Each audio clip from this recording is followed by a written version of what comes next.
Students, welcome back to our YouTube channel Anjali brain boost. पिछले video में हमने rational number की एक्सरसाइज 1.A सॉल्व किया था। आज हम स्टार्ट करने वाले हैं एक्सरसाइज 1.B, जिसमें हम रेशनल नंबर के कुछ और important question step by step solve करेंगे। इसलिए वीडियो को लास्ट तक ज़रूर देखें ताकि आपको हर क्वेश्चन ईजिली समझ आ जाए। चलिए शुरू करते हैं आज की एक्सरसाइज 1.B। तो बच्चों, पहला सवाल है एक्सरसाइज 1.B का, निम्नांकित कथनों में सत्य असत्य बताइए। इसका पहला सवाल है -4/5 प्लस ब्रैकेट में -4/5 इज इक्वल टू -8/5।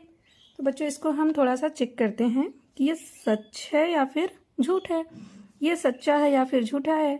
तो चेक करें इसको। कैसे चेक करेंगे? -4/5 है ना, -4/5 को ऐसे ही लिख लेंगे और ये प्लस है, ये माइनस है। ब्रैकेट जब ओपन करेंगे तो प्लस माइनस क्या हो जाएगा? माइनस हो जाएगा। -4/5 और ये इसका हर इक्वल है ना, डिनोमिनेटर इक्वल है, तो एलसीएम क्या हो जाएगा? 5 ही। और -4 -5 -4 -5 इसको ऐड करेंगे तो क्या होगा? जब सेम सेम साइन होता है तो हम ऐड कर लेते हैं। तो -4 -4 माइनस का 8 -8/5। अरे वाह, ये तो इसके इक्वल ही आ गया है ना। मतलब ये और ये इक्वल हो गया। इसका मतलब ये तो एकदम सही बोल रहा है ना। ये एकदम सही बोल रहा है। इसका मतलब ये क्या है? ये झूठा नहीं है बच्चों, ये क्या है? सच्चा है। तो इसको हम क्या लिख देंगे? सत्य है। ठीक है, ये स्टेटमेंट हमारा क्या हो गया? सत्य। या फिर हम यहाँ लिख सकते हैं, क्या लिख देंगे? सत्य। ठीक है, चलिए अब दूसरा हम देखते हैं कि दूसरा जो सवाल है हमारा वो सही बोल रहा है या फिर ये झूठ बोल रहा है। तो ये कह रहा है कि -6/7 + 6 परिमेय संख्या नहीं है। ठीक है, परिमेय संख्या नहीं है। तो बच्चों चलिए इसको भी चेक कर लेते हैं हम। -6/7 + 6/1, इसके डिनोमिनेटर में, इसके हर में कुछ नहीं है तो 1 हम लिखेंगे ना। तो इसका एलसीएम कितना बन जाएगा? 7 ही बन जाएगा, है ना। 7 और 1 का एलसीएम कितना बनेगा? 7 ही बनेगा। और ये यहाँ नॉर्मली हमारा 6 प्लस, ठीक है, एलसीएम 7 है तो ये 7 का 7 में डिवाइड करेंगे तो 1 टाइम्स ही जाएगा। और इसका 1 से हम 7 में करेंगे तो 7 टाइम्स जाएगा, इसलिए 6 में इसका मल्टीप्लाई हो जाएगा, है ना। तो 7 छंग कितना होता है? 42। तो ये 42 हो गया। अब 42 पॉजिटिव नंबर है, 6 जो है वो निगेटिव नंबर है। तो प्लस और माइनस है ना, तो इसको हम क्या करेंगे? सब्ट्रैक्ट कर लेंगे। तो बताइए कितना आ जाएगा? ये 12 होगा, 12 से 6 माइनस करेंगे तो 6, और ये 3 बच जाएगा। 36/7 है ना। 36/7 ये भी तो एक परिमेय संख्या होती है। पिछली कक्षाओं में हमने क्या सीखा था कि ऐसी संख्या जिसे हम PYQ के रूप में लिख सकते हैं वो हमारी परिमेय संख्या होती है। ये भी तो PYQ के रूप में है, तो ये तो परिमेय संख्या आ गई हमारी। और ये स्टेटमेंट क्या कह रहा है कि परिमेय संख्या नहीं है। ये तो बच्चों झूठा निकल गया, है ना। ये क्या हो गया? झूठा हो गया। तो इसको हम क्या लिख सकते हैं? इसको हम लिखेंगे असत्य। ठीक है, ये झूठ बोल रहा है तो ये असत्य हो गया। अब आइए तीसरा सवाल क्या कहता है। तीसरा सवाल कह रहा है कि दो परिमेय संख्याओं के जोड़ने का क्रम बदलने पर योगफल वही रहता है। ठीक है, तो इसको भी हम चेक कर लेते हैं। कह रहे कि दो परिमेय संख्याओं के जोड़ने का क्रम, ठीक है, तो दो परिमेय संख्या हम लिख लेते हैं कि दो परिमेय संख्या मान लीजिए हमने ले लिया। चलिए इसको चेक करते हैं हम, सही बोल रहा है कि झूठ बोल रहा है। तो अगर हमने दो परिमेय संख्या ले लिया, क्या ले लूँ?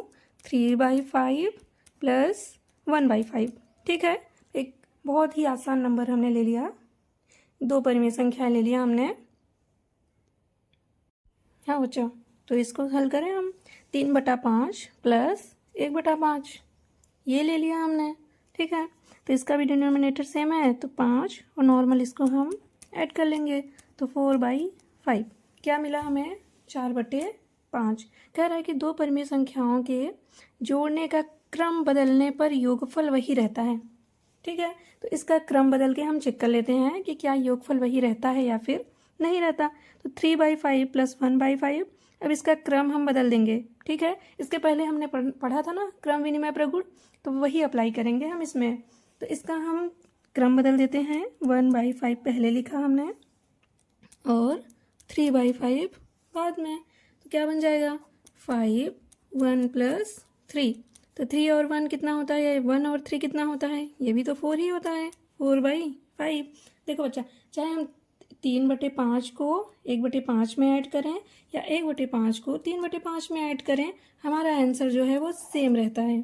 ठीक है, आंसर क्या रहता है हमारा, सेम ही रहता है। इस वजह से अगर हम दो परिमेय संख्याओं का क्रम बदल भी देते हैं तो उसका जो योगफल है वो वही रहता है, सेम ही रहता है। और स्टेटमेंट जो है हमारा वो भी यही कहता है कि दो परिमेय संख्याओं के जोड़ने का क्रम बदलने पर योगफल वही रहता है। इसका मतलब ये भी सही है। ठीक है, तो इसको भी हम क्या लिख देंगे, सत्य।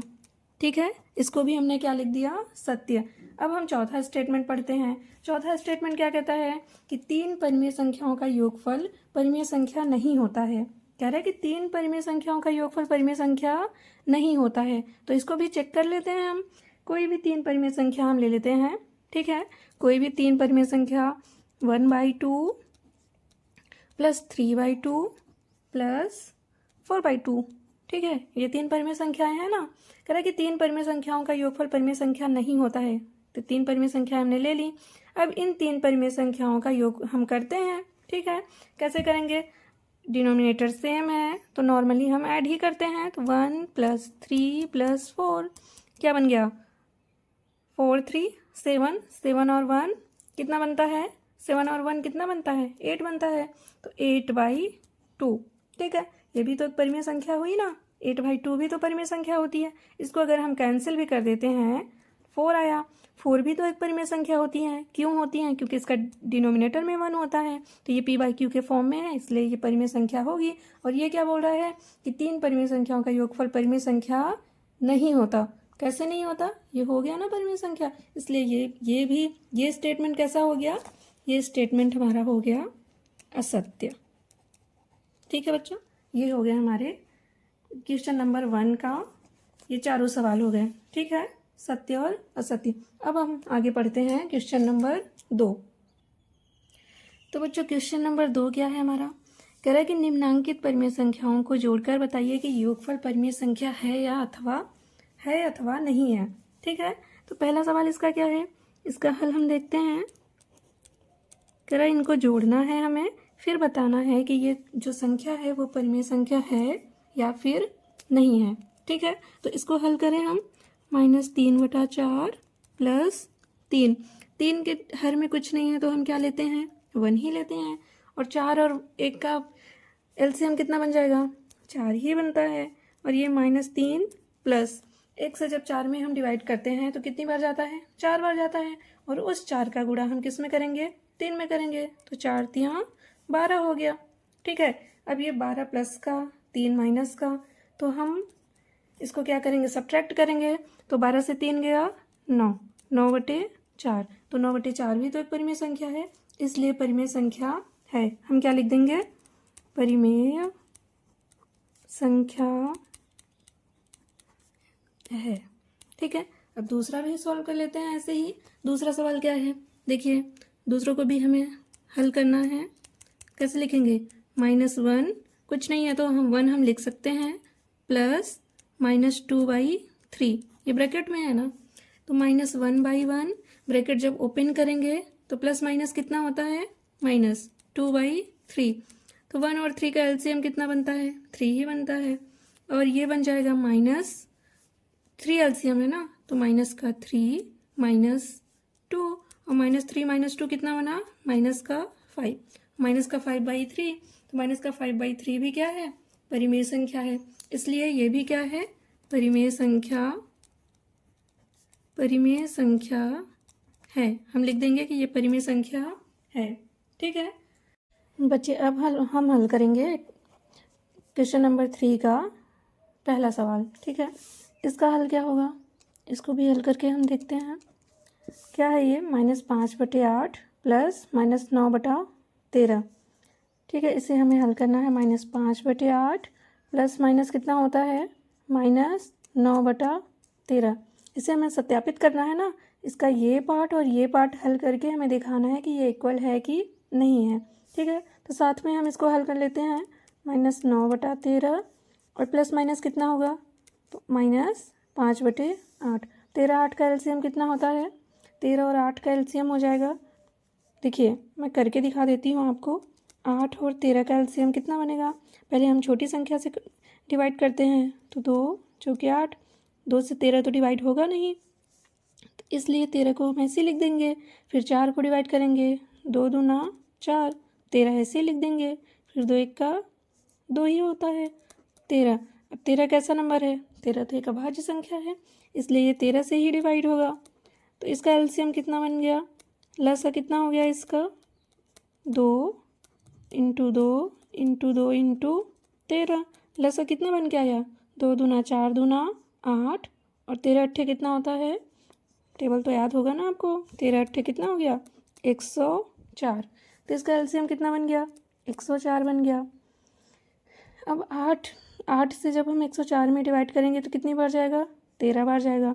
तो -5 में हम किसका गुणा करेंगे? 13 का माइनस, और 13 से 104 में डिवाइड करेंगे तो कितनी बार जाएगा? 8 बार जाएगा। तो 9 में किसका गुणा करेंगे? 8 का। इसी तरह से यहाँ भी हो जाएगा 13 और 8 का एलसीएम 104, और इसमें हो जाएगा गुणा 9 गुणे 8 माइनस 5 गुणे 13। ठीक है, तो 13 बच्चे कितना होता है? 13 बच्चे कितना होता है बच्चा? 13 बच्चे होता है 65, है ना, माइनस 9 अट्ठे 72 बटे में 104, और यहाँ पे कितना हो जाएगा?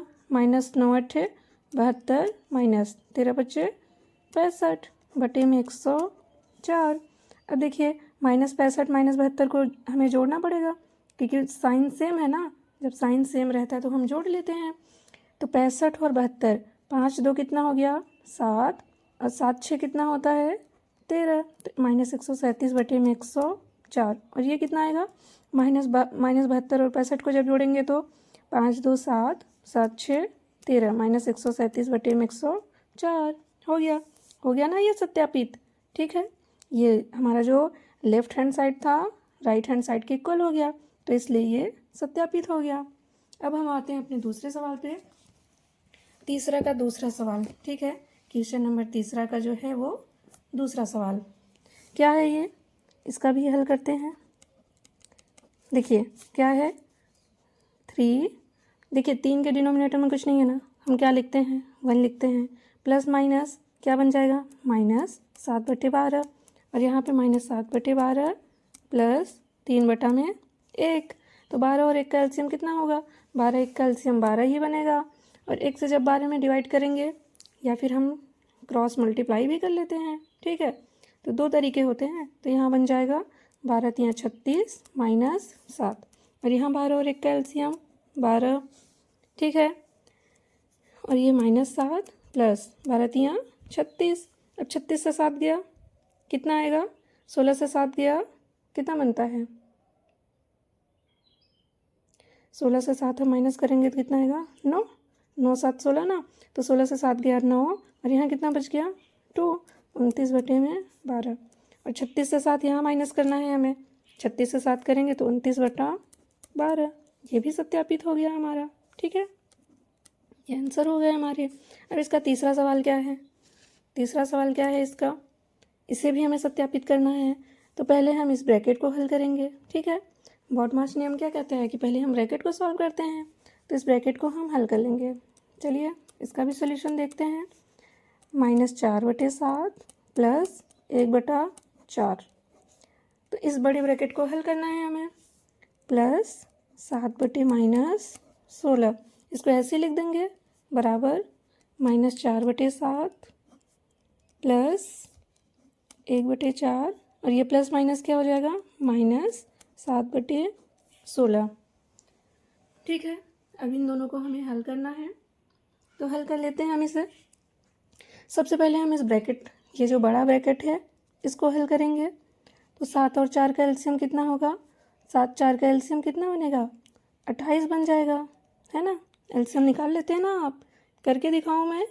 देखिए 4 है और 7 है, तो 2 से कैंसिल करेंगे, 2 दूना 4, 2 7 से कैंसिल नहीं होगा, 2 1 2। ठीक है, फिर 7 से हम कर देंगे, तो ये बन गया 2 दूना 4 7 28। तो इसका एलसीएम कितना हुआ? इसका एलसीएम हुआ ना 28।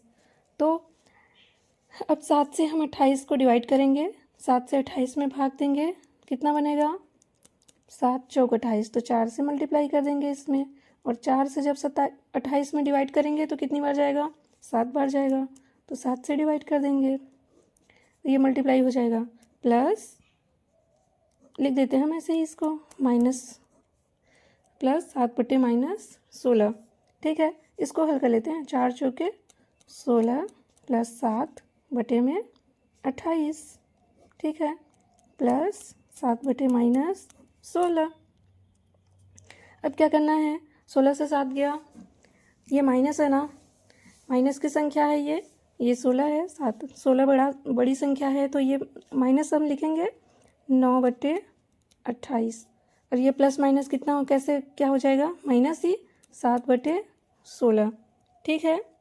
ऐसे ये इस तरफ भी हम कर लेंगे, इसको भी हल कर लेंगे ऐसे ही, तो -4/7 प्लस, पहले इसको हल कर लेते हैं, 4 और 16 का एलसीएम कितना 16 ही बनेगा, क्योंकि 16 जो है वो 4 का गुणज है ना, तो जो बड़ा नंबर होता है वही एलसीएम हो जाता है। अब ये 4 से 16 में डिवाइड करेंगे, कितनी बार जाएगा 4 बार, तो 4 - 7, तो क्या बना ये -4/7 प्लस 7 से 4 माइनस करेंगे तो -3/16। अब 7 ये -4/7 प्लस -3/16। अब हम इसका क्या करेंगे, दिख रहा है ना बच्चा। अब 28 और 16 का क्या करना है, हमें एलसीएम करना है, और 7 और 16 का एलसीएम करना है, तो कितना बन जाएगा 28 और 16 का एलसीएम करके हम देखते हैं। चलिए इधर कर लेते हैं, 28 और 16 का एलसीएम क्या बनेगा, 28 और 16 का एलसीएम 2 से हम कैंसिल करते हैं, ये 14 बार जाएगा, और ये 8 बार, फिर 2 से करेंगे 7 बार और 4 बार, फिर 2 से करते हैं 2 बार, फिर 2 से करेंगे 1 बार, फिर 7 से करेंगे, ठीक है। ऐसे ही तो निकालते हैं हम एलसीएम। तो कितना लसा बन गया इसका, 2 दूना 4, 4 दूना 8, दूना 16, है ना, ये 16 बन गया। कितना हो गया 16 × 7, ठीक है। कितना एलसीएम बना इसका 16 × 7, 16 × 7 मतलब क्या, ये 2 बन गया, 16 × 7 112, 28 और 16 का एलसीएम कितना आ गया बच्चा 112 आ गया। तो ये एलसीएम कितना हो गया 112, ठीक है। अब 28 से 112 में भाग देंगे तो कितनी बार जाएगा, ये भी मैं बता देती हूँ आपको कैसे हमें चेक करना है। देखिए कैसे चेक करना, हमें 28 से डिवाइड करना है ना, तो 2 दूना 4 और 4 सत्ते 28, मतलब ये रहा 28, ठीक है।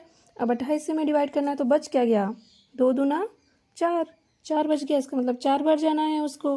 तो 4 बार जब जाना है तो हम इसमें -9 में किससे मल्टीप्लाई कर लेंगे, -9 × 4 माइनस, अब 16 से हमें डिवाइड करना है 112 में, तो कितनी बार जाएगा, 16 सत्ते ही 112 होता है ना, तो 7 बार जाएगा, तो 7 × 7, ठीक है।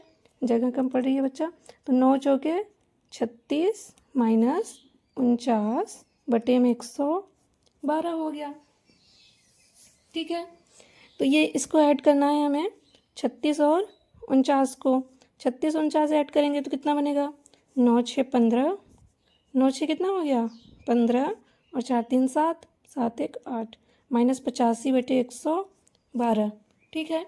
अब इसको हल करते हैं, ये है हमारा कितना बना था -4/7 -3/16, 16 और 7 का एलसीएम कितना, 16 7 का एलसीएम 112, ठीक है। 16 7 का एलसीएम 112, और 7 से जब 112 में डिवाइड करेंगे तो 16 बार जाएगा, तो 16 चौके 64 हो गया, माइनस 16 से जब 112 में भाग देंगे तो 7 बार जाएगा, तो 7 3 21 हो गया। अब इसको जब हम ऐड करेंगे तो कितना बनेगा 4 1 5, ठीक है, 4 1 कितना हो गया 5, 6 2 8, -85/112, तो ये चीज़ ये इस चीज़ के इक्वल हो गई ना, हमारी जो लेफ्ट हैंड साइड है वो राइट हैंड साइड के इक्वल हो गई, तो ये सवाल हमारा भी क्या हो गया सत्यापित हो गया, ठीक है।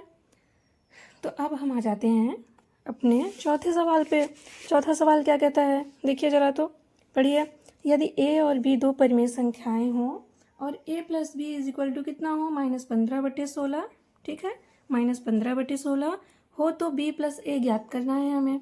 क्या कह रहा है कि a और b दो कैसी संख्याएं हैं, परिमेय संख्याएं हैं, ठीक है।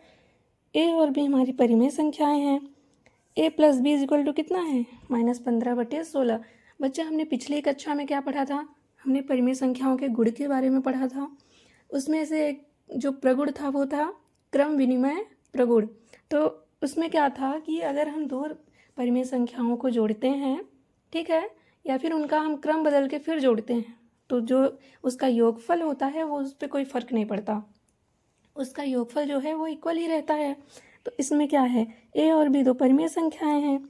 चलिए हम मान लेते हैं, ठीक है। चलिए मैं ऐसे समझा देती हूँ आपको। जैसे a की जगह हमने ले लिया 2, ठीक है, b की जगह ले लिया 3, ये भी तो परिमेय संख्या ही है ना। 2 3 कितना हो गया, 5। अब हमने क्या किया, b प्लस a। अब b की जगह क्या है, 3 है ना, तो यहाँ 3 रखेंगे और a की जगह 2, तो 3 + 2 भी कितना होता है, 5 ही होता है।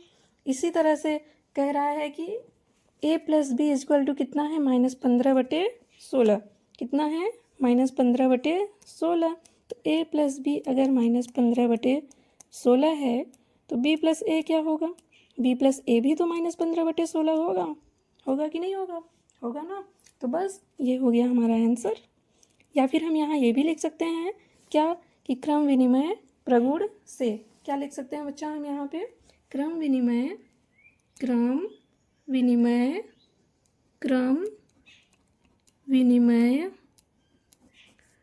प्रगुण से, ठीक है। क्रम विनिमय प्रगुण से क्या हो गया, इक्वल हो गया, ठीक है। अब हम देखते हैं अपना 5वां सवाल। देखिए बच्चा, 5वां सवाल क्या कहता है, कह रहा है कि निम्नांकित रिक्त स्थानों की पूर्ति अपनी अभ्यास पुस्तिका में कीजिए। डॉट, ये हमारा ये स्थान खाली है, plus -12/7 is equal to -12/7 plus 5/-11। तो क्या होगा यहाँ पे, क्रम विनिमय प्रगुण क्या कहता है, ये देखिए, -12/7 प्लस 5/-11, ठीक है। अब यहाँ क्या है, -12/7, तो देख के नहीं पता लग रहा है कि इसने यहाँ पे क्रम चेंज कर दिया है ना।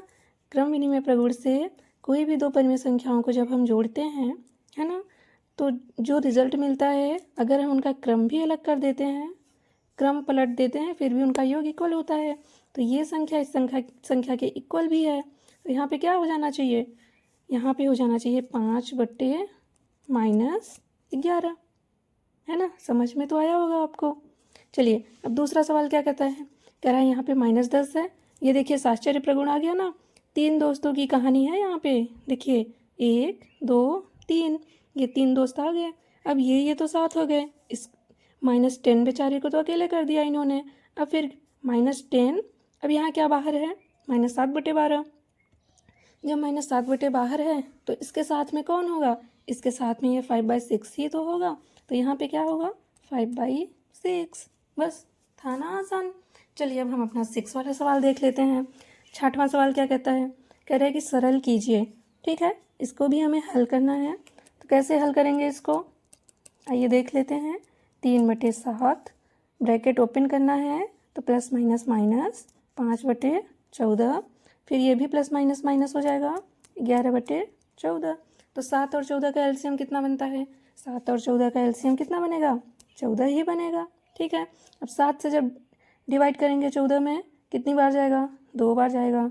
तो 3 × 2 कर दिया हमने, 3 × 2 माइनस 14 को डिवाइड करेंगे 14 में 1 बार जाएगा, तो 5 × 1 माइनस, फिर 14 को डिवाइड करेंगे 14 में तो 1 ही बार जाएगा, ठीक है। तो कितना बना ये, 3 दूना 6 -5 -11/14, है ना। अब देखिए 6 -11 -5 कितना हो गया, -16/14। अब 16 से 6 घटाना है हमें, सब्ट्रैक्ट करना है। तो 16 से 6 गया 10, लेकिन 16 बड़ा है, उसके साथ में माइनस का चिन्ह है, तो हम माइनस चिन्ह लगाएंगे, -10/14। इसे हम कैंसिल भी कर सकते हैं 2 से। 2 पंजे 10, 2 सत्ते 14। कितना आंसर बन गया? -5 बटे में 7। ये आंसर हो गया हमारा। ये भी था ना आसान। चलिए अब हम इसका दूसरा सवाल भी देख लेते हैं। ये है बच्चा हमारा 6 वाले सवाल का दूसरा सवाल, दूसरा पार्ट। ठीक है, इसको भी हमें हल करना है। इसको भी हमें क्या करना है? सरल करना है। तो आइए इसको पहले ब्रैकेट से निकालते हैं। 2/5, ये माइनस माइनस कैंसिल हो जाएगा, तो इसलिए यहाँ पे आ जाएगा 8/3। और ये प्लस माइनस कितना हो गया? -4/5। और ये प्लस माइनस क्या हो गया? माइनस हो गया 2/3। 5 3 5 3 का एलसीएम कितना बन जाएगा? 5 3 कितना? 15। ठीक है, 5 और 3 का एलसीएम कितना बन गया? 15 ही तो बन गया, है ना। अब आइए इसको भी हल करते हैं। 5 से हम जब 15 में डिवाइड करेंगे तो 3 बार जाएगा, तो ये 2 3 कितना हो गया? 6। 3 को 15 में करेंगे 5 बार जाएगा, तो 8 5 कितना हो गया? 40। माइनस 15, 5 से डिवाइड करेंगे 15 में तो 3 बार, तो 3 चौके 12। फिर 3 से 15 में करेंगे तो 5 बार, 5 दूना 10। ठीक है, अब इनको हम ऐड कर लेते हैं। 40 और 6, 40 को 6 में जोड़ेंगे क्योंकि ये भी प्लस का है, ये भी प्लस का है, तो सेम सेम साइन जो होते हैं वो पहले हम ऐड करेंगे। 40 6 कितना हो गया? 46। माइनस 10 और 12, 10 12 कितना होता है? 22 बटे में 15। अब 46 से 22 सब्ट्रैक्ट कर दीजिए। 6 से 2 गया 4, 4 से 2 गया 2, 24 बटे में 15। ये जो 24/15 है, कैंसिल अगर होता है तो हम कर देंगे, नहीं होता है तो नहीं करेंगे। तो कैंसिल हो जाएगा ना 3 से। 3 8 कितना होता है? 24 और 3 5 15, तो 8/5। ये हो गया हमारा आंसर। तो बच्चा जो हमारा अभ्यास 1B था वो यहीं पे ख़त्म होता है। आगे की क्लास में हम देखेंगे अभ्यास 1C। ठीक है, आई होप आप सबको सवाल समझ में आया होगा। तो फिर आज के लिए बस इतना ही। Thank you.